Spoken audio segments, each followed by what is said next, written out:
What's good, people? It's me, Sim here. I got bored, so I made a YouTube channel. There's not really enough black and white content on YouTube at the moment. I hope that changes, but yeah.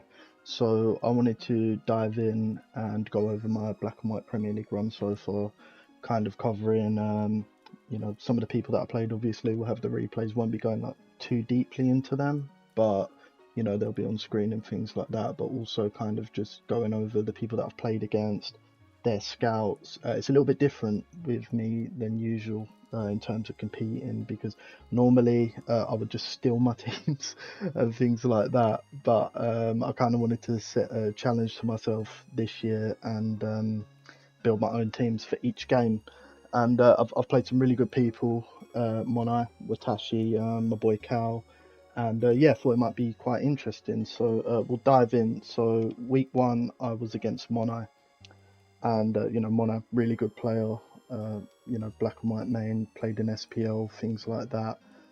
So this is the way that I normally go about my scouting. I've got some online Microsoft Paint here because we're balling on a budget in it. But yeah, so this is the way that I normally do it. Just get a visual, 8 or so replays, things like that, and I kind of try to pick like 2 Pokemon that they might be weak into. So as you can see on structures like this one, this one, this one, this one, also this one, which is used twice, obviously. So I kind of identified 2 mons that I wanted to use, which was Life Orb Volcarona. This is, due to the T-Tar usage. And if you get a modest Life Orb Volcarona, it can one-shot Tyranitar off the rocks. Perfectly balanced Pokemon, by the way. And I also thought Conkeldurr was quite a good bring into him as well, just because some of the teams are kind of fat, a little bit passive and things like that, and with the right coverage moves it can kind of flip a game on its head. So with that being said, I went for a hyper offense over here. Obviously Volcarona, Conkeldurr, stars of the shows with this sort of thing. When you use Conkeldurr, even it kind of works with Volcarona as well, but namely Conkeldurr, pairing it with Healing Wish is quite effective, because you'll find your opponent sending quite a lot of resources to deal with Conkeldurr the first time round, and it's dug a pretty big hole into their team, and then you bring it straight back with Healing Wish and you kind of just keep up the pressure that way. Obviously Starmie, staple in these kind of teams. I went with Terrakion, just fast stealth rocks, also got Taunt in it, just in case he might have went with a Scarm Jelly team, or stops Lando getting them up. And yeah, also went with Dragonite. We'll get rid of one of the moves there, because you don't really see Dragonite click anything except Outrage. So yeah, this is what we went with. And obviously, Rachi also offers a lot of opportunities. Things like Draco Meteors can come in on Latios U-turn to conk or Volt.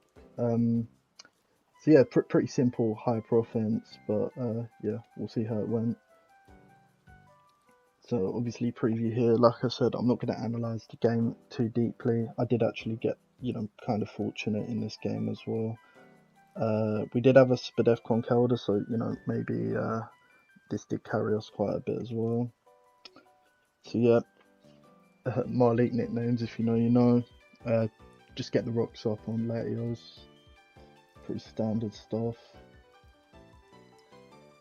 And it does, so he's got to respect Dragonite. Goes T-Tar, gets the sand up obviously to break the multi-scale.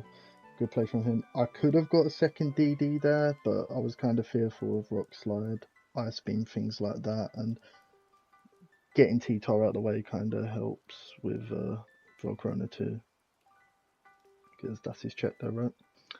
So Excadrill comes in, has to be Scarf. Yeah, it Rock Slides, and now it's locked in, so this is a little bit of an error from my part here, because he's locked into Rock Slide, right? I could completely just stay in and Ice Punch whatever's coming in.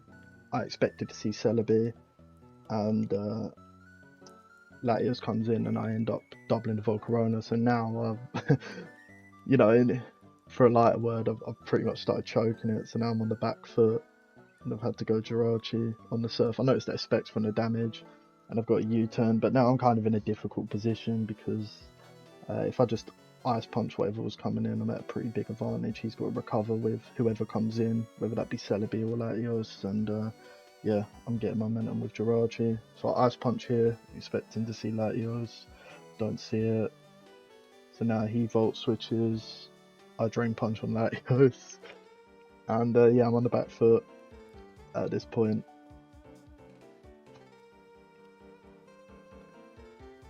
So we've got Jirachi, got to absorb another Spec Surf, which is not ideal, but you know, we keep the momentum with a U-turn. Latios is out.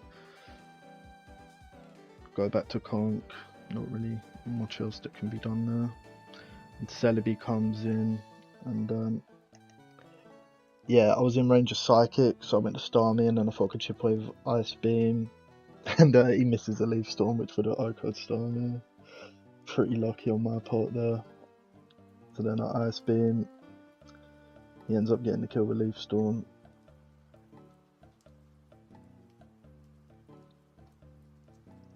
So this is where I go Volt, but I kind of made a critical error with this Volcarona. It's actually slower than Adamant Scarf Drill, and yeah, this is a pretty big issue, because on paper it looks like Volcarona has an amazing matchup here, like the scouting did go well, but then you know, you see the Excadrill and it's kind of fucking on me, to be honest. So have to buzz, the Garchomp coming in. He EQs, reveals Life Orb. The Healing Wish into Conk, and now the game's kind of in God's hands. So I have to Mach Punch the Garchomp.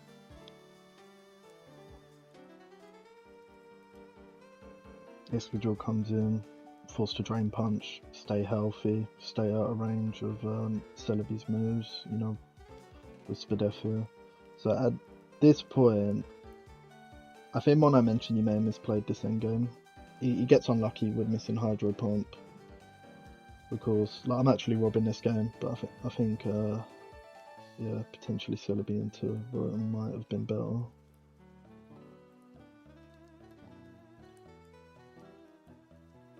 Now Mach Punch. Oh, I don't Mach Punch, actually Drain Punch. Yeah, must have been out of range. I'm not sure. I remember it could have potentially been a roll or something. But yeah, now it's someone needs a crit to win this game here, and I'm more favoured because I can go for Ice Punches more. I'm out of range of Leaf Storm. Yeah, it's quite an unfortunate game for Mon. I think due to my misplays, he probably should have had this one wrapped up. Just got unlucky with a couple of misses. So yeah, not really a win I'm too proud of, but yeah, these things happen. Like, this is the game we play, right? So yeah, he goes for the Leaf Storm in the end, does 55, and yeah, Ice Punch kills. So yeah, that's week 1. So then the next week we're playing against Watashi. Watashi, another really strong player, quite a mainstay in Black and White SPL, and he's a pretty interesting player because he runs some of these weird fats. So like you see here, you've got Milotic and Ghost Rotom, spin blocking, things like that. Hydreigon as well, uses a lot of cool stuff. Then obviously, you know, the Blurry Store, which is, you know, kind of asked to play against no matter who you are. It's got its weaknesses, of course, but yes, kind of annoying. But one thing that I did notice about Watashi, he had a really high Magnezone usage, and if you actually look at my self scout, I am pretty big on Ferrothorn, and I can probably get up the stuff I use for Black and White Invitational here. Yeah, oh wait, this is the other stuff, but yeah, I've got Skarmory, I've got Ferrothorn, Skarmory. Yeah, so quite weak into this kind of stuff.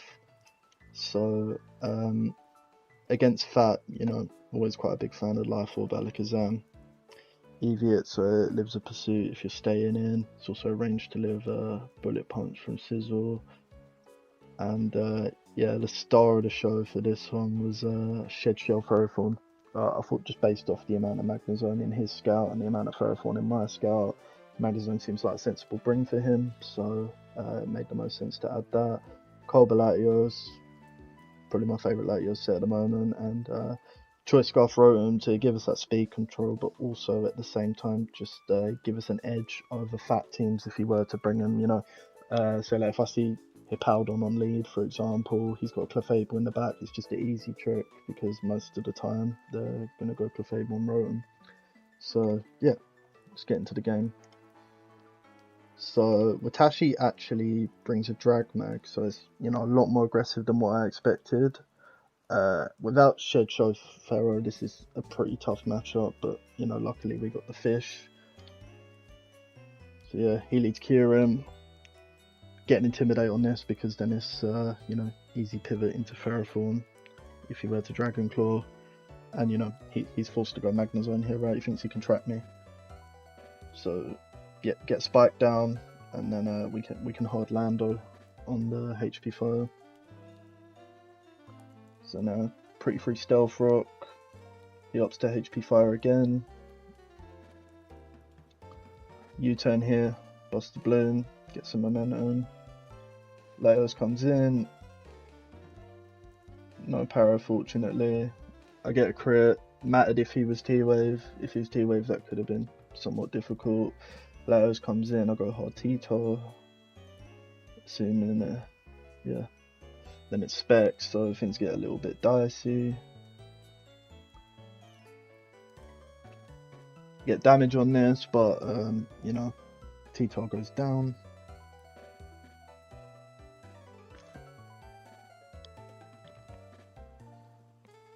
Then Alakazam comes in, Revenge Kill, Shadow Ball. Jirachi comes in, which, yeah, pretty standard. Shows Scarf with U-turn. And Kyurem comes in, which is, you know, pretty threatening. He goes for a double in X-Guard, try to get the rocks off. A Volt Switch. He's Mold Breaker as well, so can't exactly stay in here and Hydro. Worried about Earthquake. He spins, nice play.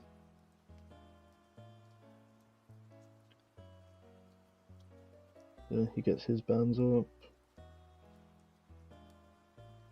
Getting EQ, this boy is tanky.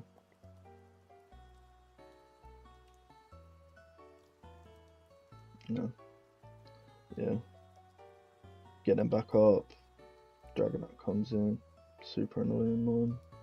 I notice it's lefties, which indicates sub DD, which is not something I'm particularly keen to play against. Excadrill comes back in. I get a trick, trying to trick the Dragonite, obviously. So now there's a Scarf Excadrill. I go Landorus. And he spins. So he can keep spinning, I can keep Stealth Rocking. It's a positive trade for me because I'm healing myself up. It allows me to check the Dragonite a little bit more effectively. Stay at a range of certain Jirachi moves because the Scarfers opt to run Ice Punch sometimes as well. So yeah, we're here for quite a while. I should probably skip through this. Yeah, use it as an opportunity to get Latios to heal. I'll do a combination of HP Ice and U-turn. You know, it's pretty obvious what I was trying to do here is just get the rocks back up, and then I can go Ferrothorn and, you know, definitely block spin, because if he spins into Iron Barbs, the rocks stay there and he dies and he can't spin anymore. So now we got this lovely sequence where there's a Dragonite with DD sub roost. He's trying to stall my HP Ices, I'm trying to stall his roost and substitute, so yeah, we'll skip through this, it's not the best viewing.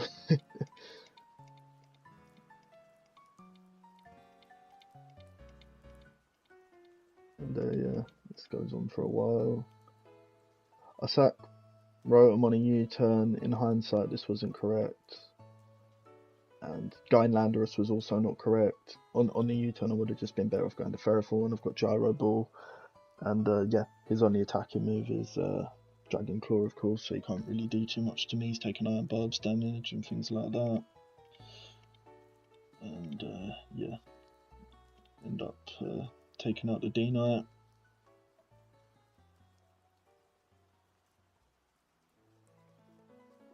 And Kieran comes back in.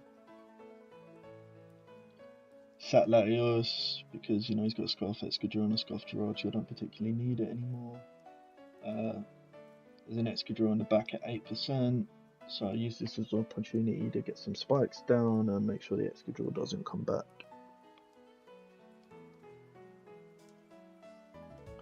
The Jirachi comes in, Ice Punches, as we might have expected. So here's a misplay actually, because I go Landorus and, you know, here I'm kind of risking freeze or crit or whatever. Whereas if I went Zam, he resets, right? It's a lot easier for me. And you know, he'd be clicking a different move. I've got the Intimidate on it. It's a lot harder for him to flinch me down, and I'm not really risking like the crit and things like that. So yeah, this game versus Watashi got a bit fortunate with you know, the Shed Shell paying off, but that's why we prep, I suppose. And now, next game, week 3. This happened today actually, against one of my good friends, Cal. Cal's an excellent player. We both started playing at around the same time in Black White. I remember just laddering with him, and we were using crap like Drag Mag with Chain Chomp and things like that. But as you can see with Cal, he's a really diverse player. He's got a lot of, you know, he's using Hail, he's using Hippo Sand, he's using T-Tar Sand. There's some Ditto in there, there's a few Gyarados, he's got Rain, he's got Clefable, he's got Zam, he's got Reuniclus, he's got Gliscor, he's got Lando. He's even using Rotom Normal as well, which is, you know, similar to Watashi too. So, really diverse scout. It's kind of hard to spot things that are like good into him. Things I did notice, low on Rotom. There's only like 2 or 3 Rotoms here. And yeah, things I was wary of as well. I know it's not exactly in the scout, but he's used quite a lot of Gastro or Seismitoad in the past, so these were things I was taking into account too. But you know, he knows me really well, I know him really well, so I wanted to go for something solid, but also something that he hadn't seen before. So ended up going with like this. Oh, this is actually this is what I had before the game actually started. So I didn't realise you could only have Natural Gift on Mamo in gens without hidden abilities. So I wouldn't have been able to use Thick Fat. So I ended up going with this, but yeah, I thought the Natural Gift Lychee Berry was pretty cool, just due to the fact that you know, it could snipe a Seismitoad, it could snipe a Gastrodon, and you know, as you can see, this 6, it actually has somewhat of a weakness into opposing Rotom as well.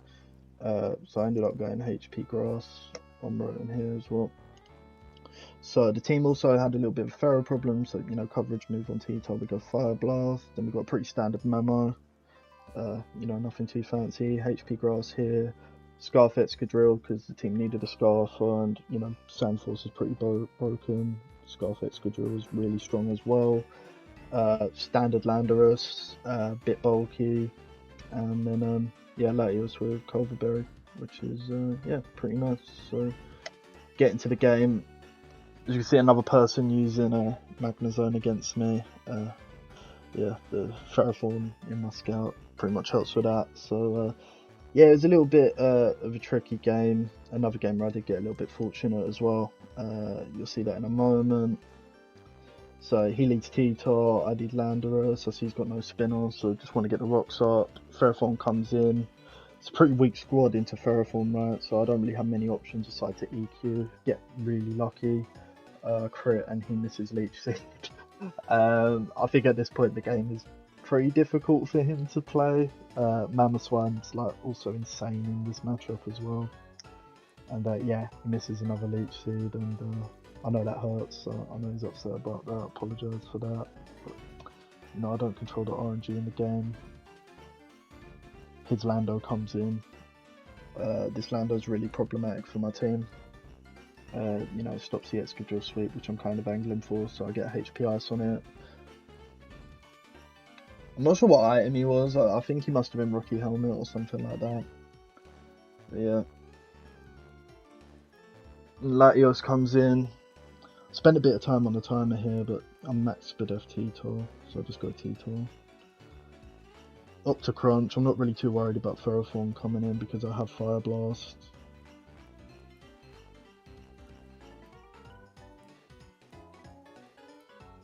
Gets the crit. Mamoswine in. Pretty easy ice shell decision for me to make here. T-Tar comes in. I switch out. In hindsight, probably could have went Rotom here, kept the momentum with a Volt switch. He stays in pursuits, reveals Scarf. I just DQ.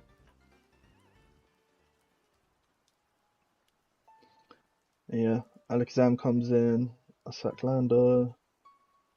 I'm kind of worried about the Magnezone in the back. You may be wondering why I'm not revenge killing with Excadrill. I don't know if it's blue, and if I Iron Head, he traps me. Dead Excadrill, not ideal, but yeah, reveals he's not Scarf, not Air Bloom rather. And then yeah, Excadrill comes in. He's Life Orb Zan, and yeah, of course it's a crit as well. But yeah, those are the 3 games, and that's kind of some insight on the way that, you know, I prep for my games. I've only really been building recently, and you know, best of 1 format makes it a little bit easier. I think if it was best of 3 format, building 3 teams for a single set is kind of it's not ideal. But yeah, thought I'd take this as an opportunity to, you know, clue you guys in on some of the way that I do things, and you know, for any new players out there who yeah, start competing in, whether it be side tours, there's a lot of cool ones, best of 1 ones, but yeah, that's pretty much it. So yeah, hopefully I'll be uploading some videos at some point, but yeah, no, cheers for tuning in, and I'll see you in the next one. Bye bye.